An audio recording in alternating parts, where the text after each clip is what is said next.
Olá, boa tarde. Aqui estamos nós de novo.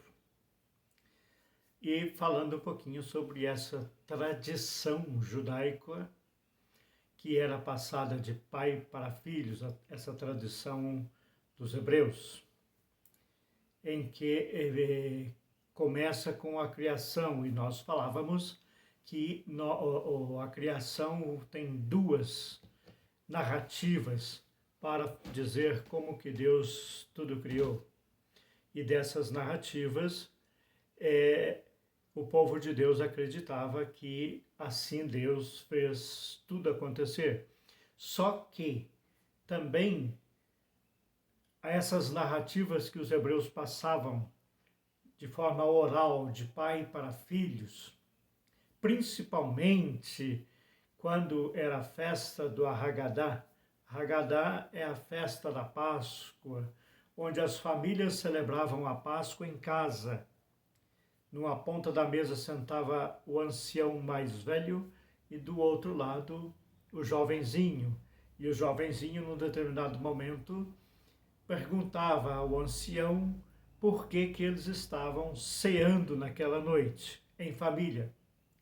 E aí o ancião começava desde Abraão a contar como era a história deles. E nessa contagem, desde Abraão, sobre a história deles,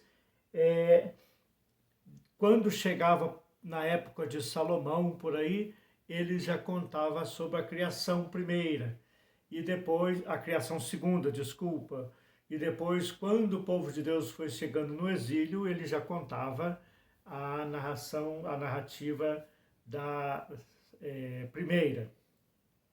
Mas essas narrativas eram muito misturadas.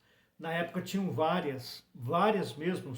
Eu, pessoalmente, li várias narrativas. Eu conheço 6 narrativas da história da criação que eram contadas entre o povo hebreu, nas tendas. Não era só essas 2 da Sagrada Escritura. Tinha mais. E eles contavam isso com muita certeza.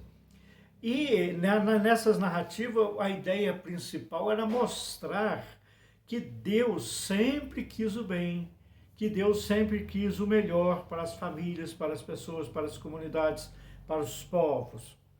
Mas que essa humanidade, por sua vez, desde o início, também quis ser Deus, quis crescer, abriu o olho para o mundo, quis ter poder, e com isso fez com que as injustiças começassem a acontecer, fez com que a falsidade começasse a acontecer, as intolerâncias, os desequilíbrios, as imprudências. Ou seja, era uma maneira que o povo de Deus tinha para justificar para os mais novos por que o mundo era daquele jeito e não do jeito que Deus queria que fosse. E nessa história nós vemos que tinham famílias e pessoas que viviam 200, 300, 500, 600, 700 anos. Isso era para dizer que aqueles que mais viviam bem, viviam mais. Aqueles que atrapalharam um pouco pela caminhada fora, viviam menos. Teve pessoas que chegaram, teve famílias e patriarcas que chegaram a viver 700 anos. Nunca um ser humano viveu isso. Né? A maneira aí é literária, é para dizer que aquele que mais faz a vontade de Deus vive mais, tem mais qualidade de vida, a vida é mais longa, e de fato é verdade. A pessoa que vive a vontade de Deus, a pessoa que procura ser sensata, procura ser prudente, procura ser amorosa, procura ser justa, procura ser séria, honesta, a tendência dela a viver mais é muito mais. Uma pessoa estressada, nervosa, injusta, intolerante, etc., a qualidade de vida dessa pessoa é menor.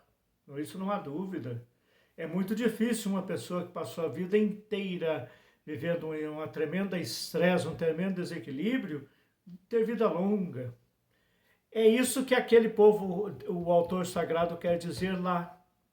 Que aqueles que viviam muito, não é porque eles viveram cronologicamente bastante, mas é porque eles viveram muito bem, eles fizeram de fato a vontade de Deus acontecer. Amanhã nós vamos chegar na Torre de Babel. É interessante também ver. Clica no sininho, dá um joinha e muito mais do que isso. Sejamos humanos e vivamos em paz.